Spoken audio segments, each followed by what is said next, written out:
नमस्कार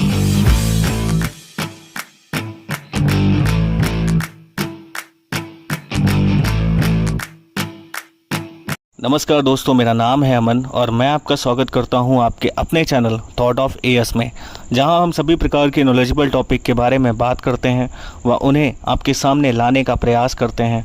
आज हम आपके सामने वर्षों के रिसर्च के बाद देवदत्त पटनायक जी द्वारा लिखित ईडन किताब, जो कि बेस्ट सेलिंग बुक है, उसकी स्टोरी को सामने लाएंगे, जहां पर हम बात करेंगे यहूदी, ईसाई और इस्लामिक कथाओं पर भारतीय दृष्टिकोण क्या है।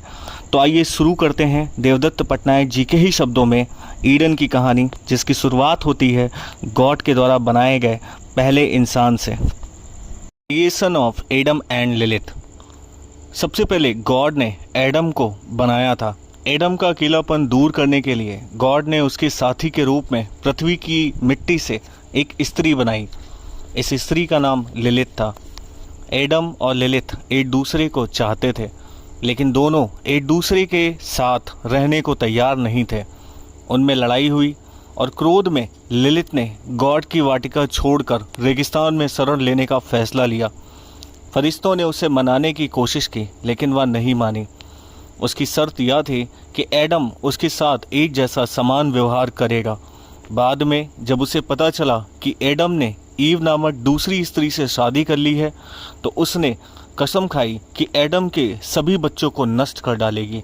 लिलिथ अंधेरे में भटकती रही और उन दुष्ट प्राणियों की मां बन गई जो गर्भपात, मृत जन्म और बच्चों को होने वाले घातक बुखारों का कारण बनते हैं। The forbidden fruit. एडम की पसली से गॉड ने ईव नामक स्त्री की रचना की। एडम उससे प्यार करने लगा और उसने गॉड से ईव को अपनी पत्नी बनाने की विनती की। गॉड ने उस रिक्वेस्ट को एक्सेप्ट कर लिया। एडम और ईव ईडन में बिना किसी रिस्ट्रिक्शन के घूम सकते थे। रमणीय फलों, सुगंधित फूलों और हर्षित हवा का आनंद ले सकते थे। सूरज सौम्य था और चांद चमकीला। सब कुछ बिल्कुल सही था। सिर्फ एक नियम का पालन करना जरूरी था। वाटिका के बीच अमृत के वृक्ष के फलों का सेवन न करना।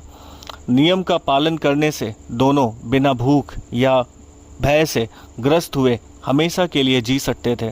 दूसरी ओर अगर ये रूल फॉलो नहीं करते तो उन्हें भूख, भय और मृत्यु का अनुभव करना पड़ता। लेकिन तब शैतान ने सांप के रूप में ईव को फॉरबिडन फ्रूट खाने के लिए लुभाया। वो फॉरबिडन फ्रूट क्यों था, क्या आप यह जानने के लिए उत्सुक नहीं हैं? ईव ने फल तोड़कर उसे चखा और फिर उसे एडम को दिया, जिसने उसका एक टुकड़ा खाया। उनमें आत्मज्ञान के साथ साथ अपराध बोध, शर्म और असुरक्षा की भावनाएं भर गईं। इसके अलावा उनमें सुख और दर्द की लालसा भी जाग उठी। अचानक से अपने शरीर और अपने नंगेपन के बारे में अवगत होकर उन्होंने खुद को पत्तियों से ढक दिया। यह देखकर गॉड ने एडम से स्पष्टीकरण मांगा। एडम ने ईव को दोषी ठहराया। ईव ने सांप पर आरोप लगाया। गॉड ने सांप को श्राप दिया और उसे जीवन भर जमीन पर रेंगना पड़ेगा। ईव को श्राप दिया गया कि उसे हमेशा के लिए एडम के अधीन रहना होगा और प्रसव पीड़ा सहनी होगी, और दोनों को ईडन से बाहर कर दिया गया। प्रवेश द्वार पर जलती हुई तलवार पकड़े पहरा कर रहे फरिश्तों ने सुनिश्चित किया कि वे ईडन कभी न लौट पाएं।